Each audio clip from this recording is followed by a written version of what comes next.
starting a new devotional series looking at the Apostles' Creed. We're not studying the Creed so much as we are studying the message proclaimed by the Creed. We don't want to turn the words of the Creed, which created by humans, not necessarily inspired, but they do encapsulate the core message of the Scriptures. And I'm going to talk about why it's important to have things like the Creed, and actually the Scriptures themselves advocate for this kind of thing. When Paul was writing to his apprentice Timothy about preaching the gospel, he talked about the trust that was given to them all by the Lord to look after this message and to proclaim it. I'm going to read from 2 Timothy chapter 1, beginning in verse 13. What you heard from me, keep as a pattern of sound teaching.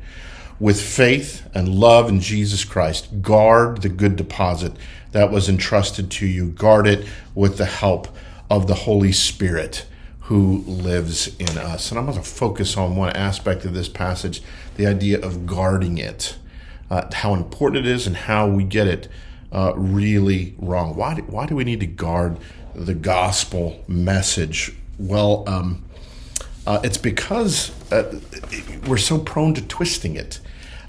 We twist God's justice to say you need to come to Jesus by grace. Yes, there's mercy, but once you're living with Him, you live by your good works, so you better be good. And we're very judgmental with each other. And the thing is, that's not grace. If we come to Jesus by grace, we need to live with Him by grace. Or we twist God's grace to say that, hey, it's all of grace. It doesn't matter how you live. God forgives me. But that's not grace. That's enabling.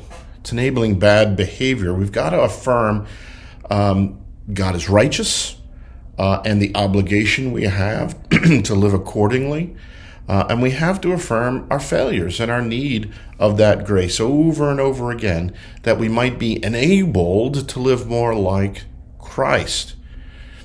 The message is, hey, there is righteousness, we have failed, and there's grace, not simply to forgive, but to help us meet the standard. Not in the sense of being saved, but of living up to it. And He entrusted that message to the church. You might ask, why in the world would He entrust it to us? We mess things up. I think about an old Volkswagen commercial from years ago where there's a father talking about being a dad. And he says, the fact that I'm responsible for the upbringing of another human being is utterly ridiculous. Suddenly, I'm the one saying, don't touch the cookie on the ground, when I'm really thinking 5-second rule. That cookie's still good. That's us. Why would the Lord entrust that to us? He has. And this may explain much of the church's defensiveness, maybe even extremism. In our current moment, we feel anxious about our defense, that we're losing ground, that we're not doing a good job. We need to guard it, we say, so fight fire with fire. The world attacks Christian faith as anti-science and therefore dumb. There are epithets and insults hurled at church leaders, at Christian institutions. They say the Christian faith is misogynistic, it's oppressive, it's on broadcast news, it's on cable TV, it's on social media every day. So Christians are supposed to guard the gospel, right? And what do? We fight fire with fire, and we fight back with counter broadcasts and YouTube videos. Every bit as angry, every bit as cutting as the original attacks. Fight fire with fire, right? But this is not what the Lord calls us to. He says, guard the deposit that's entrusted you with the Spirit who lives in you. And the fruit of the Spirit is not mocking. It's not clever repartee. It's love. It's peace.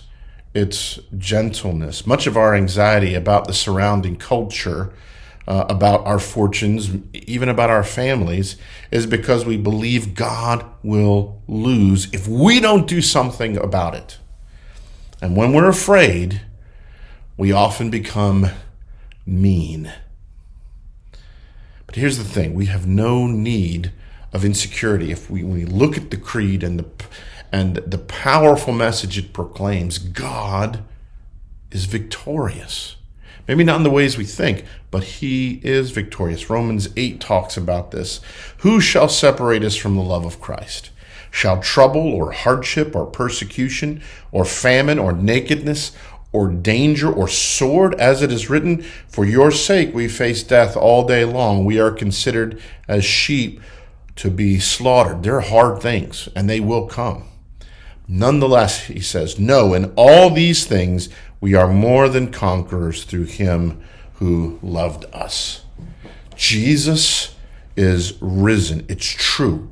We face trials, maybe even death, but if we believe in the resurrection, like we say in the creed, what do we have to fear? God is for you. Let that truth, let the truths of the creed shape who you are and make you into the image of Jesus Christ. Loving, patient, confident, long-suffering. And in so doing, even in our so-called failures of institution, we will show forth the power of the gospel.